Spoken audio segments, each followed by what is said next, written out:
Assalamualaikum warahmatullahi wabarakatuh.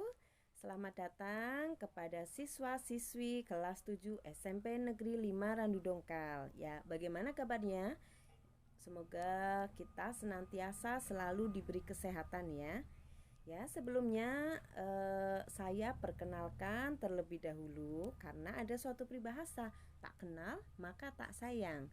Jadi, sebelum kita menuju materi yang akan saya sampaikan, saya terlebih dahulu akan memperkenalkan diri saya kepada kalian.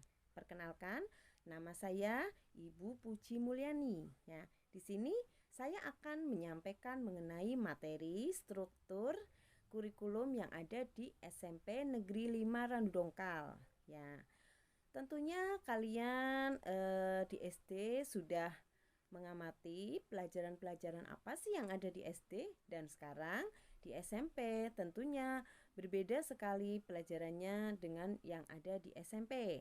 Ya, untuk di SMP itu mata pelajaran terbagi dalam 3 kelompok mata pelajaran. Yang pertama, kelompok mata pelajaran A. Yang kedua, kelompok mata pelajaran B. Dan yang ketiga, kelompok mata pelajaran C. Apa saja sih yang tergabung dalam kelompok mata pelajaran A? Dalam kelompok mata pelajaran A itu ada 7 mata pelajaran. Ya, di antaranya yang pertama adalah pendidikan, agama, dan budi pekerti. Yang kedua, PPKN. Yang ketiga, pelajaran bahasa Indonesia. Yang keempat, matematika. Yang kelima, IPA. Dan yang keenam, IPS. Dan yang ketujuh, bahasa Inggris. Terus selanjutnya, apa saja pelajaran yang ada dalam kelompok B? Yang pertama adalah pelajaran seni budaya. Yang kedua, penjas orkes. Dan yang ketiga, prakarya. Yang keempat, bahasa Jawa. Terus yang terakhir, apa saja pelajaran yang ada dalam kelompok C? Di dalam kelompok C itu ada bimbingan dan konseling. Ya. Mengenai struktur kurikulum yang ada di SMP Negeri 5 Randu Dongkal, di sini nanti saya akan menjelaskan mengenai mata pelajaran dan jumlah jam pelajarannya setiap mengenai alokasi waktu di setiap mata pelajarannya. Ya, yang pertama pendidikan, agama, dan budi pekerti. Di sini di dalam kelas 7 dan kelas 8, kelas 9 itu dalam pelajaran pendidikan, agama, dan budi pekerti di situ ada sebanyak 3 jam pelajaran ya. Jadi dalam pendidikan agama dan budi pekerti kalian nanti akan mendapatkan 3 jam pelajaran. Yang berikutnya ada pelajaran PPKN. PPKN juga ada sebanyak 3 jam pelajaran ya. Dari kelas 7, kelas 8, dan kelas 9 sama ada 3 jam pelajaran.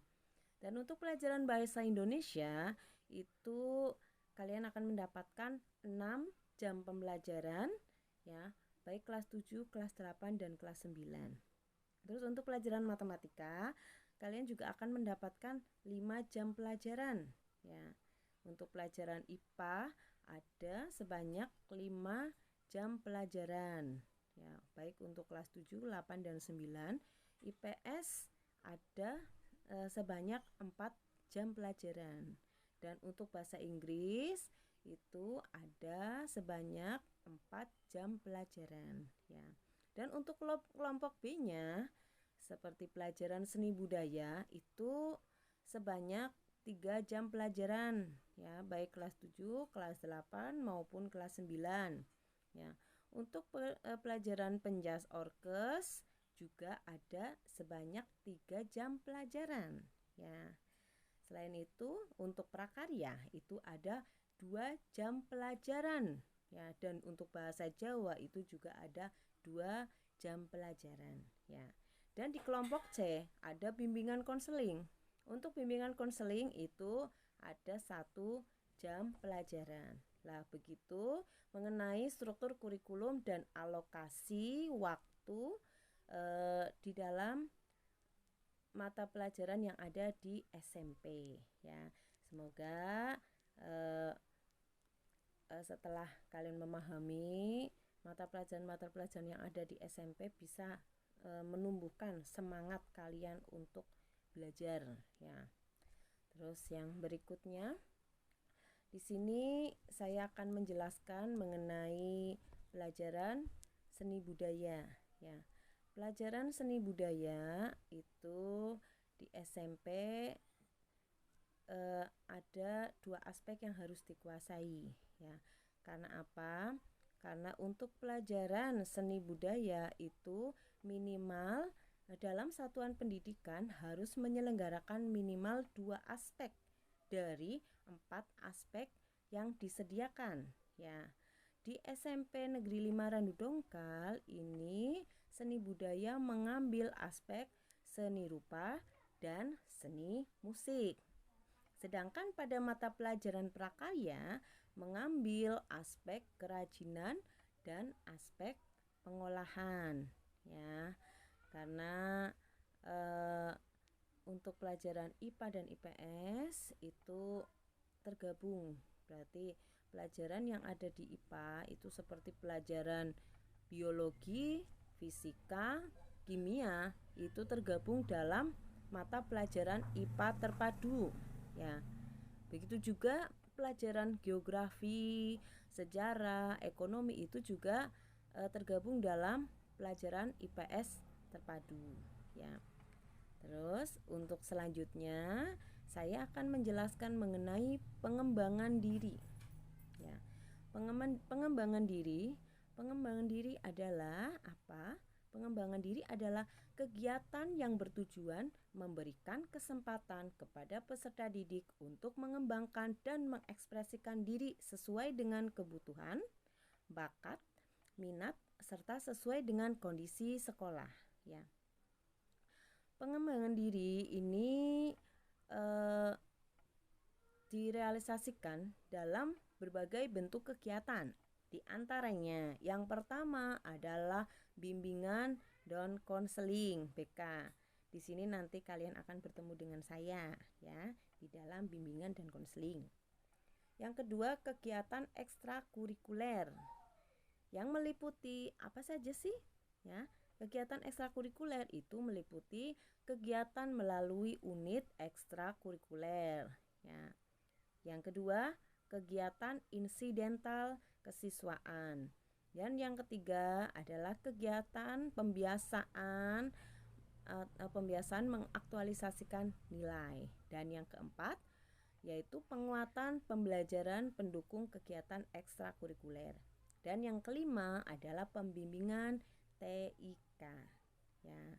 Demikian penjelasan dari Ibu. Semoga apa yang saya sampaikan bisa dipahami oleh kalian dan semoga saja bisa bermanfaat bagi kalian untuk menempuh pembelajaran di SMP Negeri 5 Randongkal. Tentunya kalian harus tetap semangat walau dalam keadaan pandemi seperti ini, kalian diharuskan untuk belajar di rumah ya, belajar secara daring online di rumah. Tapi kalian harus tetap semangat, harus bisa membagi waktu ya, bagi waktu antara belajar dan bermain ya, terutama akan kecanggihan teknologi seperti HP sekarang ini itu digunakan untuk hal-hal yang positif ya. Jangan sering untuk bermain game, tapi digunakan untuk pembelajaran, karena pembelajaran secara daring ini kalian diharuskan untuk aktif baik lewat grup WA maupun nanti melalui aplikasi lain yang sedikit demi sedikit nanti akan kalian pelajari. Kalian tidak usah takut mengenai pembelajaran daring ini. Bapak Ibu tentunya akan sangat membantu kalian untuk sedikit demi sedikit beradaptasi dengan pelajaran daring yang ada di SMP ya. Mudah-mudahan pandemi ini cepat berlalu sehingga kita dapat segera kembali ke sekolah ya. Ya, begitu penyampaian materi dari saya dan saya ucapkan terima kasih banyak. Semoga kalian akan selalu sukses ya. Terima kasih. Wassalamualaikum warahmatullahi wabarakatuh.